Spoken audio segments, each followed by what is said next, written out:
You're on a retro trek with the Caramel Apples, a podcast that dials up most impressive stargazing nostalgia from your home planet to the Hoth system, with your host Kennedy Rizzo and Cooper Lee.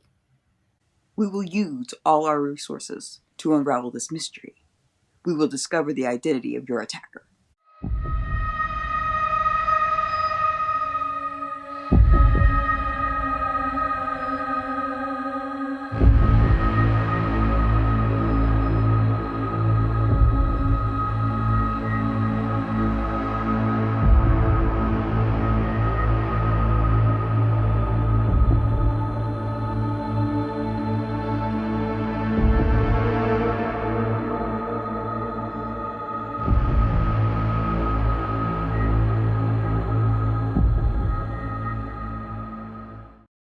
Hello, Orchard Archivers. Thank you for joining us for our Star Wars with a Caramel Twist, Prequels of Destiny series. That's right, Kennedy. We're heading back to the faraway galaxy for some star-studded entertainment. This is just the thing we come to look forward to when you're a die-hard Star Wars fan. Oh, yes. And speaking of something to look forward to and being a die-hard Star Wars fan. Yeah. Yes. We want to remind you of the 20th anniversary re-release of Revenge of the Sith starting April 25th this year for 1 week only in limited theaters. So I know, we get excited about this kind of stuff because not a lot compares to the greatness of these kinds of nostalgic offerings. That's just it. I mean, hashtag facts. That's it. So we're there. Yes. So grab your seat if you can, people. I mean, weigh in with your experience. Yeah. That would be so awesome to hear how this wonderful opportunity is coming around again 20 years in. If you were there for the original, you get to recount it, and this could be the first for somebody. So that's really, really cool. 100%. So thank you for that awesome reminder, Kennard. No problem. So you're like, shut up. I would never say that. Okay, I'll say it for you.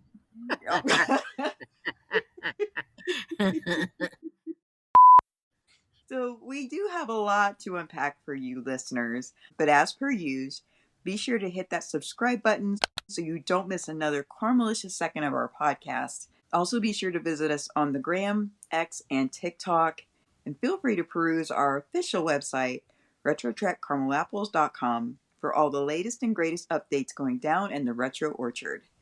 Hold on. Not at the expense of the moment. Keep your concentration here and now where it belongs. That was a nice teachable moment and sage advice given to one Obi-Wan Kenobi. Mm-hmm.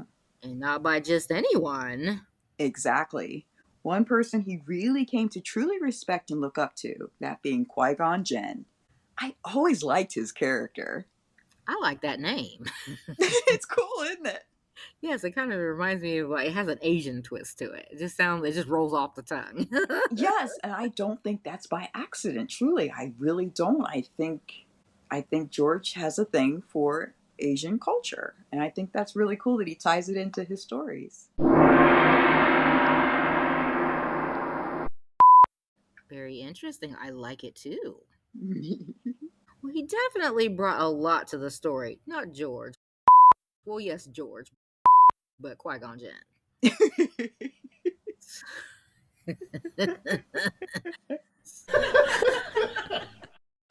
So, of course, dear Orchard Archivers, settle in for a bit of chatter about the one and only Qui-Gon Jinn, and what's a little Jinn without some powerful Maul?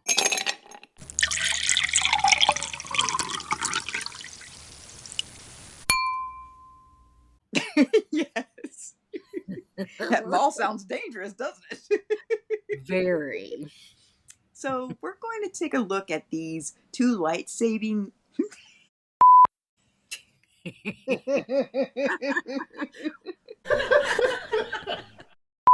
We're off to a smashing start. Woo! lightsaber wielding masters whose intense battles leave you at the edge of your seat. That's right, Coop. The intensity we see and recognize is very captivating. Mm-hmm. For these two to come up against each other more than once makes you want to tune in again and again and again. It truly does, Kenneth. We really get to see Qui Gon basically from the beginning of the story. Since Qui Gon Jinn and Obi were dispatched by the current Supreme Chancellor for negotiations, he is taking the lead and driving the story forward. Yeah, because Obi-Wan is still a Padawan and very much an astute student ready to listen and learn from his master. Mm-hmm. He'll ask questions of his master sometimes, but never really goes against Jedi code. Which is quite important, and as the story, and yet definitely we see difference in how Obi's apprenticeship went compared to Anakin's apprenticeship. Okay, so one must be mindful and teachable. And there's a distinct difference there, isn't there? Oh yeah, I do wonder how different things would have been for Anakin if he had been under the tutelage of Qui-Gon the whole time, or at least a good bit of time, if only for the simple fact that he had age on his side. Qui-Gon was quite a bit older. Yeah, as much as we may hate to admit it, when someone is older, we recognize they have experience that comes with age, and we may be willing to heed advice or counsel compared to someone you see as a peer because you're close to the same age. It's a little harder to wrap your mind around. Yeah. Which is obviously Qui-Gon is quite a bit older than Obi-Wan. Truly. And it's funny too because you said, as you hate to admit it, because you really, we do, as you're growing up, you think, oh, parents don't know what they're talking about. And then you realize when you get older, you're like, they knew exactly what they were talking about. Been there, done that, right? So, That's right. yeah, we may not want to admit it, but yeah, sometimes it's just better when there's age on your side because, experience does teach you a lot. Yes, it does. And there's a bit of discrepancy with his age, that being Qui-Gon. Not really sure exactly how old he is, but however you look at it, he's around 50-ish, and Kenobi is around 24, 25 in The Phantom Menace. Oh, okay. So generationally, seems easy for him to listen to Master Qui-Gon. Whereas there's only about 16 years between Anakin and Kenobi. Oh, totally sibling, right? Like, you could easily see that being a sibling relationship. Oh, totally, 100%. At the beginning of The Phantom Menace, he's still learning, still a Padawan. But by the end, he's quickly promoted to Knight and then fast-tracked to Master of Anakin. With Obi-Wan at his side, they both prepare for negotiations by way of lightsabers.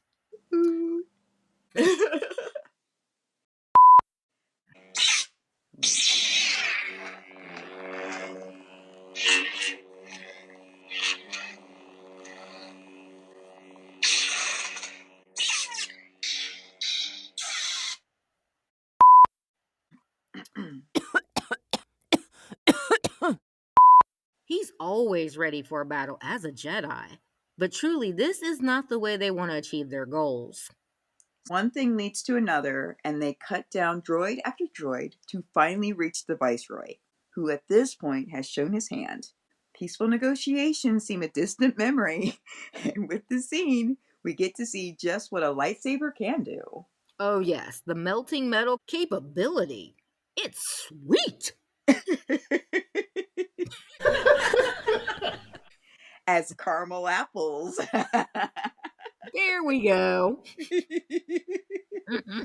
gotta do the shameless plugs wherever we can, right? That's right, and they are shameless. You're welcome. That's right. But it's crazy when Qui-Gon Jinn hears the blaster doors close within, and he plunges that saber even deeper into the metal. Sparks just fly, and metal drips, and the viewers are ecstatic. Oh my goodness, fans really look forward to seeing things like this play out on the big screen. Oh yeah. This is the first time we get to see Qui-Gon Jinn. Yeah, and he's patient. For example, like when he comes across Jar Jar, patience was needed. And Anakin, because he's got this little baby that he's dealing with. So, Oh, my babysitting, what? Go away, sweet thing. that's right. But the other thing is, he is stern, but he's the kind of guy that will be in your corner to encourage you to keep going. You got this kind of thing. Once Anakin's mama says he was meant to help you, you could see the wheels turning. Oh, yeah, without a doubt. I mean, it was just all in the eyes. You could see he was like, oh, this is what I've been waiting to hear. Ow! From this baby? No, I'm just kidding. That's right. With that being said, it's no wonder Qui Gon Jinn was a real problem for the Sith.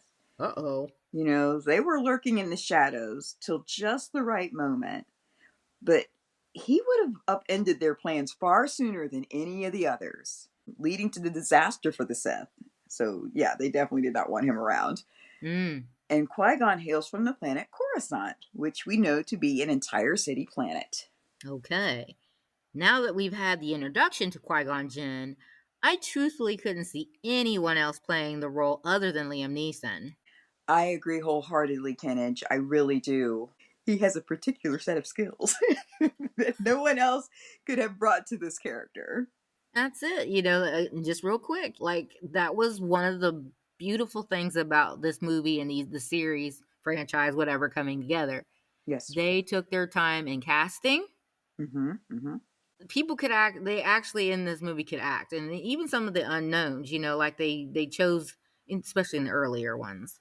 Yeah, they chose really well. So that's lost anymore. That's just my plug. It's just sadly true. That's the thing. You're not exaggerating. Like, it's real. That's what the current state of this system is for that. Yes, so we appreciate the nostalgia of what we're talking about. Oh, yes. But he was Count Dooku's apprentice, and he was highly respected by the rest of the Jedi Order. We even see that Dooku was saddened to hear of what became of Qui-Gon.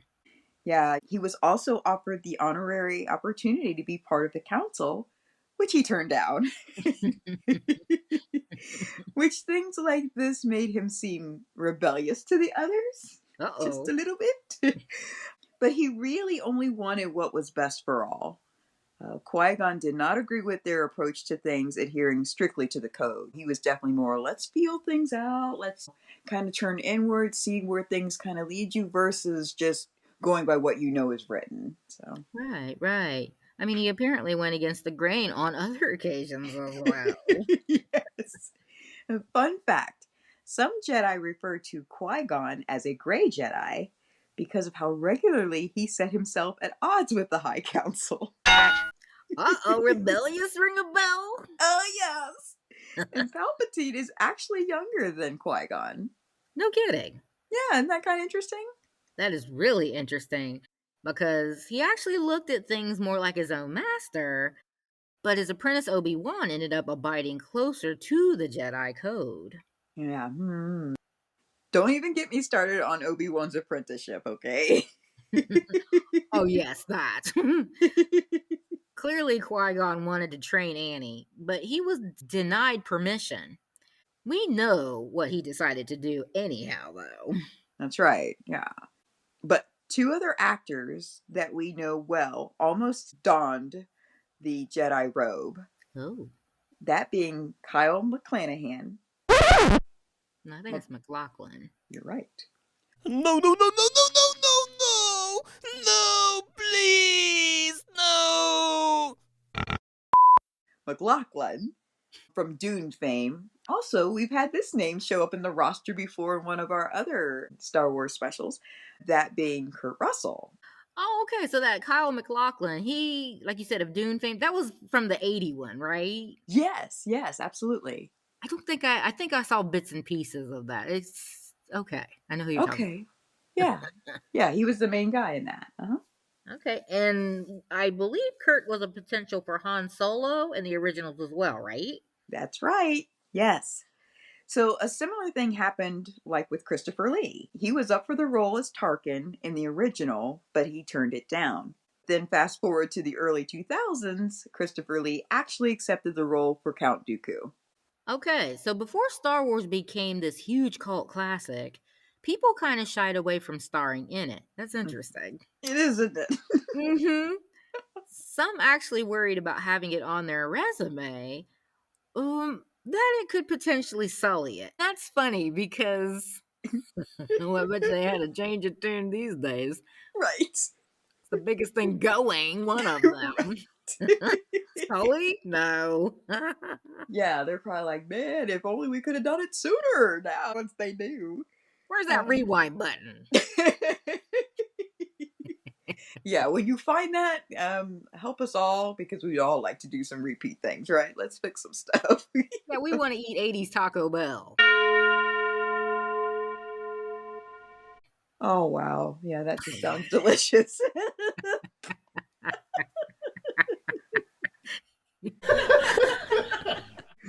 Oh, my goodness. But it is totally insane that people, like you said, at one time really didn't see it being what it is. So I'm sure they were dunking those words in honey fairly soon afterwards, though.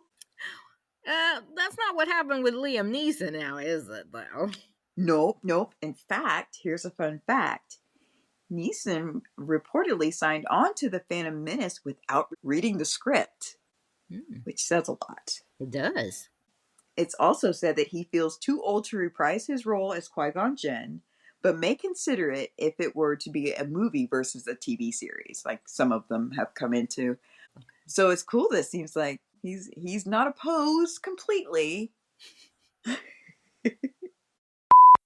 Yeah, the series are really struggling to reach the fans. I mean, this is what we talk about often. Yeah. Mm-hmm. And this includes those who have starred in the movies. Yeah. Apparently, some feel these are ruining the franchise. They're not wrong. Gulp.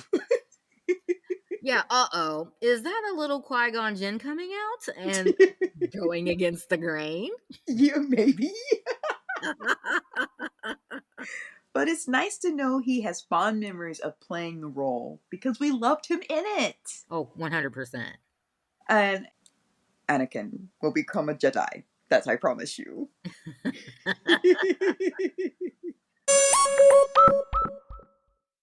In the sands, on the outskirts of Tatooine, Master Qui-Gon Jinn and a hooded cloaked stranger face off in a battle. Saber against saber.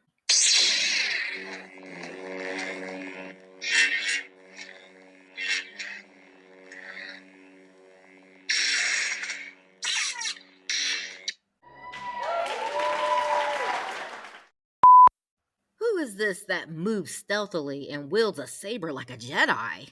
So cool, this character. I know.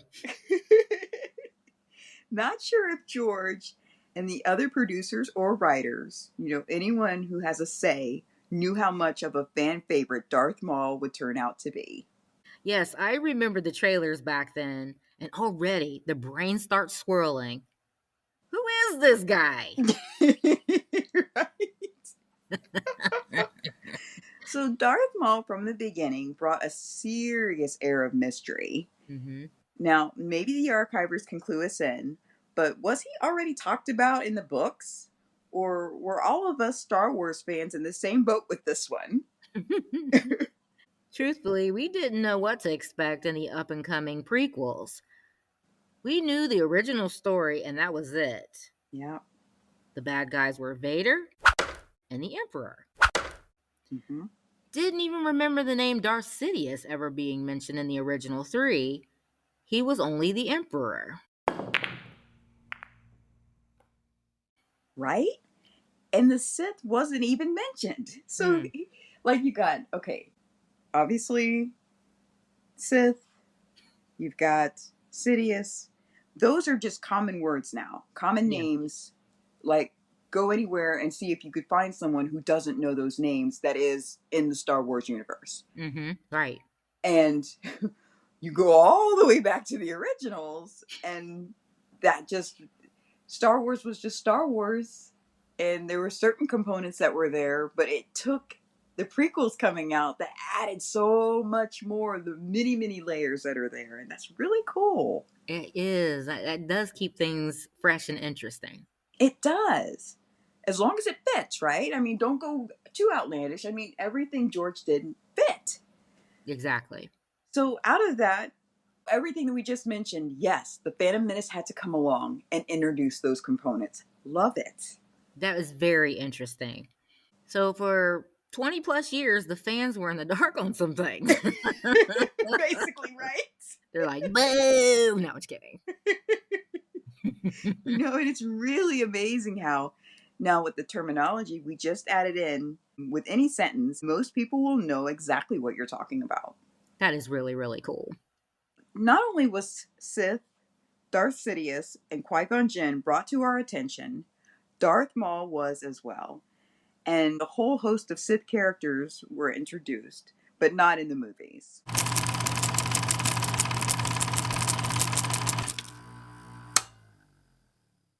Okay. So Darth Maul had a very distinguished, I'll bet disturbing look about him. This is funny. I'm going to just do a really quick plug. So Coop and I just went to Comic-Con. And it was Star Wars themed, what we went for. Yes. So somebody was there that we went to go see, and actually Darth Maul was there. He was a little extra, but Darth Maul was there. But like his makeup and everything, like you could see, like, talking about the disturbing look. Yes. If these things were walking around and you're in this world, yeah, okay, I'm gonna step over here. Exactly, right? Like you're like, it's very realistic. Yes, I'm clutching my person crossing the street if he's around. Like, make your way, Darth Maul, Mr. Maul. I don't know. That's right, yes. We heed the line to you. You can do what you please.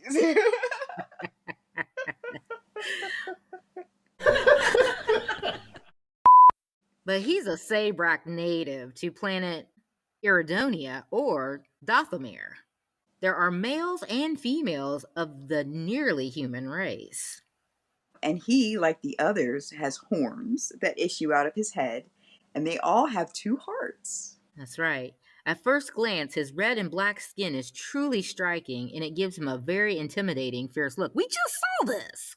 Exactly, yes. And the guy did a really good job, right? Like I think he said he painted his makeup every single time he does it. So Wow. That's really cool. Yeah, he did a good job. He did. A fun fact, Darth Maul's skin is naturally red, but the black tattoos are a different story. He was forced to get these tats by none other than his master, Darth Sidious. Him again?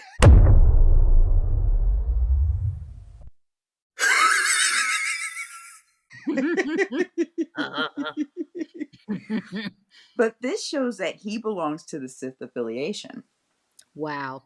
I assume that was all over his body.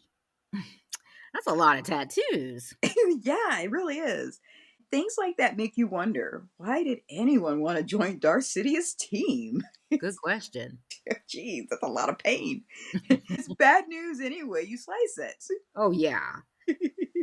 Now he's here, introduced to us for the first time in The Phantom Menace, and like Qui-Gon, we're sad to see him go. It would have been interesting to have them continue into episode 2, but it was not to be. Yeah. So Ray Parks won the role as Darth Maul, but here's a fun fact. Benicio del Toro was originally cast for the character, but because several lines were cut for Darth Maul, del Toro left the project. Really? Apparently he wanted an oratory. I don't know. Okay, diva much? Also, he was voiced by Peter Serafinowicz. Okay. Right? In Phantom Menace, and voiced by Sam Witwer on Solo: A Star Wars Story. Ray Parks had a cameo in that movie as well. Okay. So that was cool to get to see him on screen once again, but Okay. Mm-hmm. obviously way down the line. I watched it, but I don't really remember it really well. Okay. Mm-hmm. It just didn't have the George Lucas feel. But anyway, long story short, it was cool to see Rey come back to reprise his role. All right. When Sidious introduced him to the Viceroy, he says, "Now there are two of them. This is getting out of hand."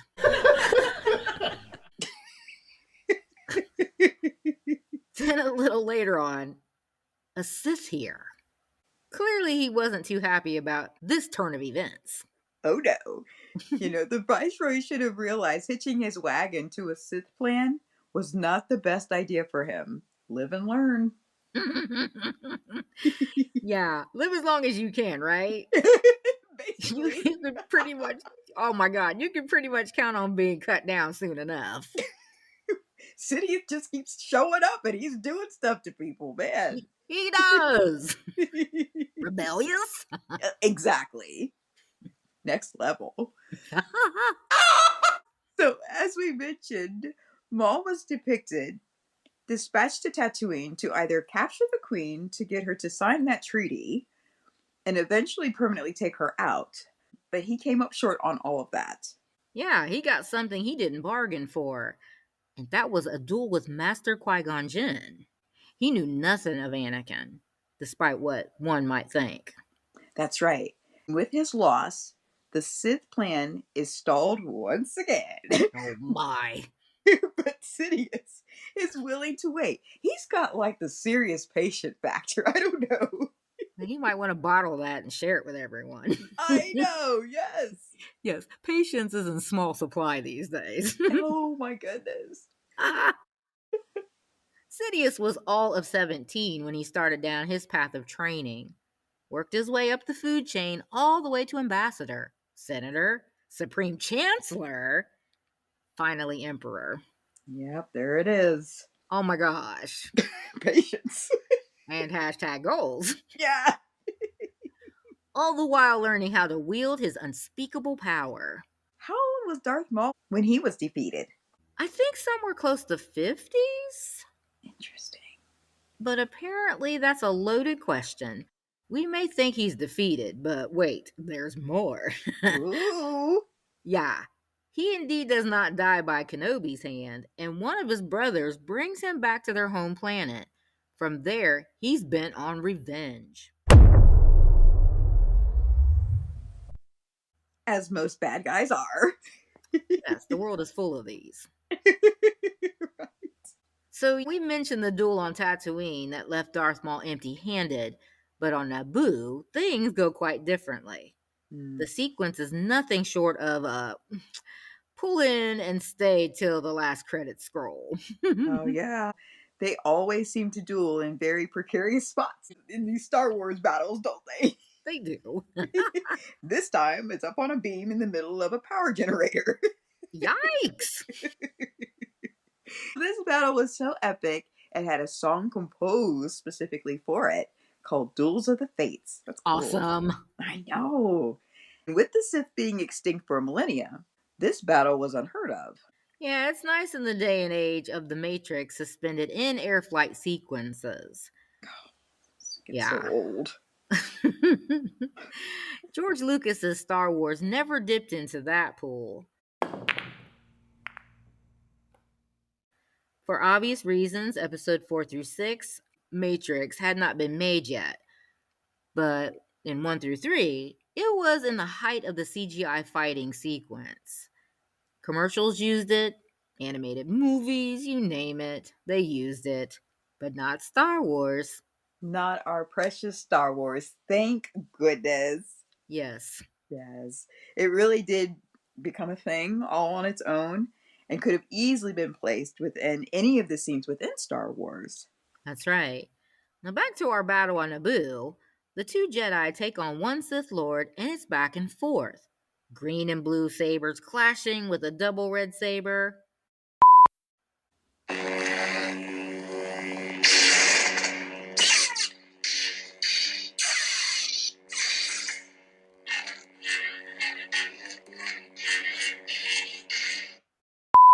This was also new for the fans, and we loved it! Yay! Oh my goodness!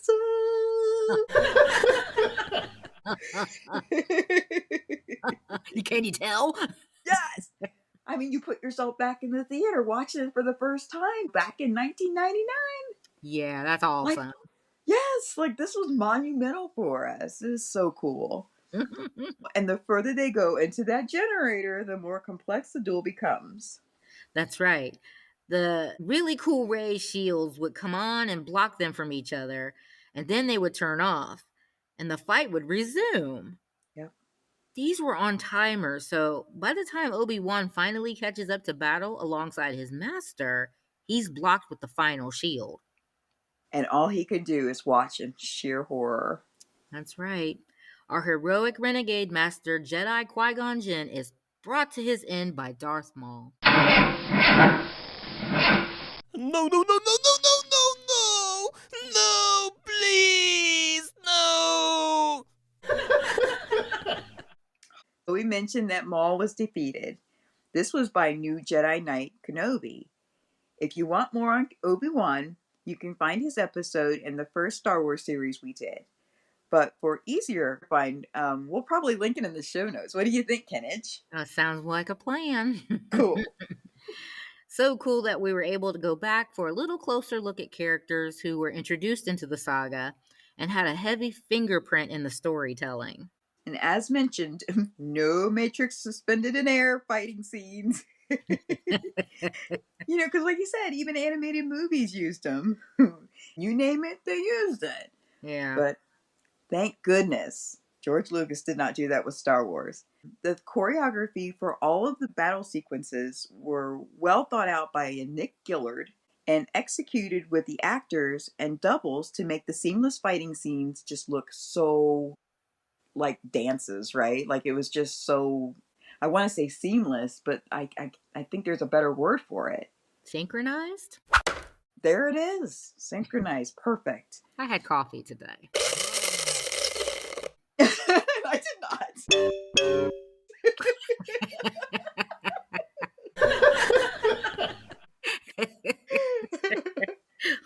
I wish that was the only problem, but anyways. Right? Yeah. From episode 1 through 6, that detail was not skimped on at all. It just makes it look so real. Yeah, not saying that the Matrix scenes weren't cool. Mm-hmm. It's just that it made its way into everything afterwards. It's always overdone. It really is. It really is. Yeah, and it's still that way. Like you said, it's in cereal commercials even. Come on.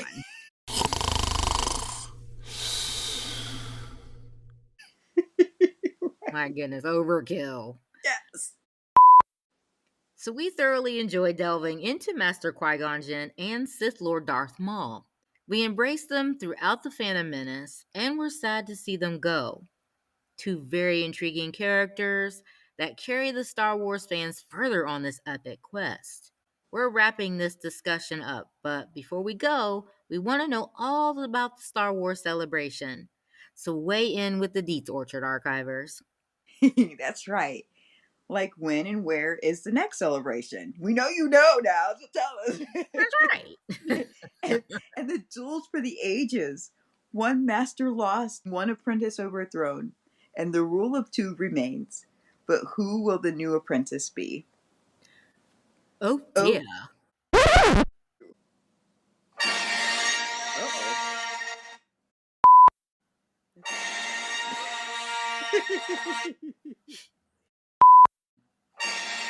Nope.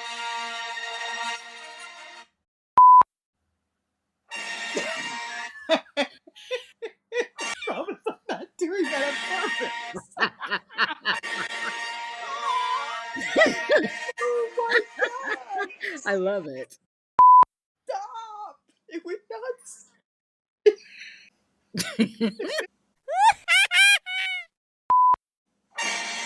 Oh my god! Stop! It's not wise. Oh my god! Got it out.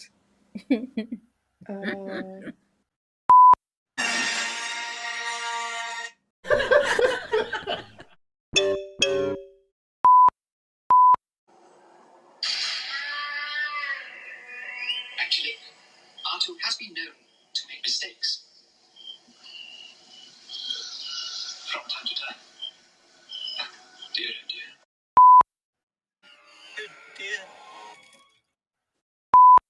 Oh dear. That's it for this week's Orchard Trek Retro. Rest assured, we're just getting started. Need a podcast to listen to on the way to Tashi Station to pick up power converters? Maybe one not fluid in bocce? Plug into the Retro Orchard as Kennedy and Cooper share more retro goodness in our Star Wars with a Caramel Twist Prequels of Destiny series. We have a good feeling about this.